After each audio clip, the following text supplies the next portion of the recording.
But these debates are more deliberative, so they're asking you to support particular propositions or policies. It'll be interesting after the night if you even have a better understanding of where they stand on the issues. We'll see. Um, Organization, this all comes from the old stuff, but it might be interesting to see how they organize their answers, particularly their opening and closing. I mean, how did they, within, if these are little mini press conferences or little mini speeches, is there an introduction? Is it, how do they sort of move through their answers? That might be sort of interesting to see. And style, you know, how do they use language? Are they clear? Are they correct? Is the language appropriate? Do they use certain ornamentation, like figures of speech? From Cicero, folks talked about plain, middle, and grand style. But is it more conversational? Does it seem more grand and presidential and almost sermon-like? You know, I don't know. It might be interesting to see. And all of these things, think about the potential consequences. And then delivery. How is the delivery? Are they seem confident and all that jazz, or not? I mean, we'll see. And then memory here, oftentimes, again, they memorize their ideas. And sometimes they're more spontaneous, but very rarely. We'll see.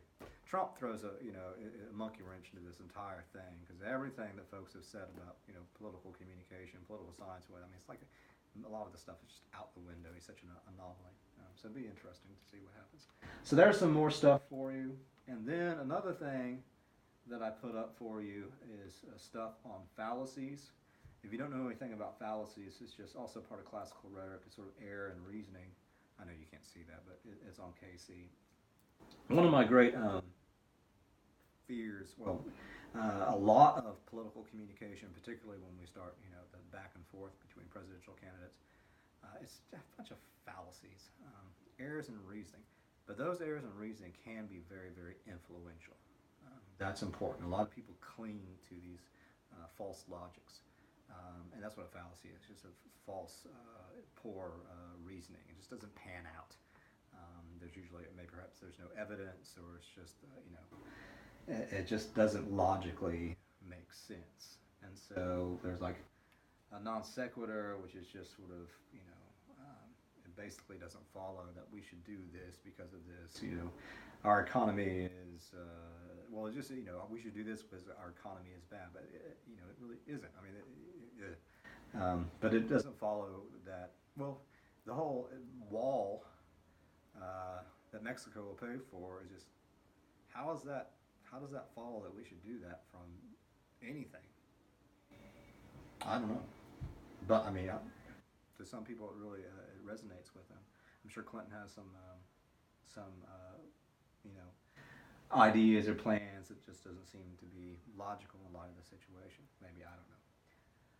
Hasty generalization. Oftentimes, when we don't have enough evidence to support a particular claim, we just have a little bit and then make these grand, huge sort of things, like they're terrorism. Blah, blah, blah, blah, blah. There's only been a couple of examples. I mean, oftentimes, racism is based on hasty generalizations. This one Muslim-looking guy, if that's even possible, his name sounded Middle Eastern, shot people, and then everybody is a terrorist if you're a Muslim. It's just crazy. Post hoc ergo propter hoc sort of assumes that if the first thing follows if the second thing follows the first thing, the first thing caused the second thing to happen. Oftentimes, presidents or any political communication sort of use that logic. Look what happened here. As soon as Obama was in office, blah blah blah, this happened, blah blah blah blah blah blah blah. Things are complicated, or vice versa. Invalid defensive analogy, defective analogy, I should say. That is, we did this here, and it happened here, and we should do it again because it's just like, well, how can you compare apples and oranges? How can you compare contemporary American society, contemporary global foreign policy with the 70s? Things are different. Things be different. Red herring. We get a lot of red herrings in political communication. When you throw something irrelevant out there, so people focus on that, not that. Yes, well, my plan for the wall is, Jennifer Flowers. Ad hominem. response of ad hominem, attacking the person, attacking the image, not the policy stance.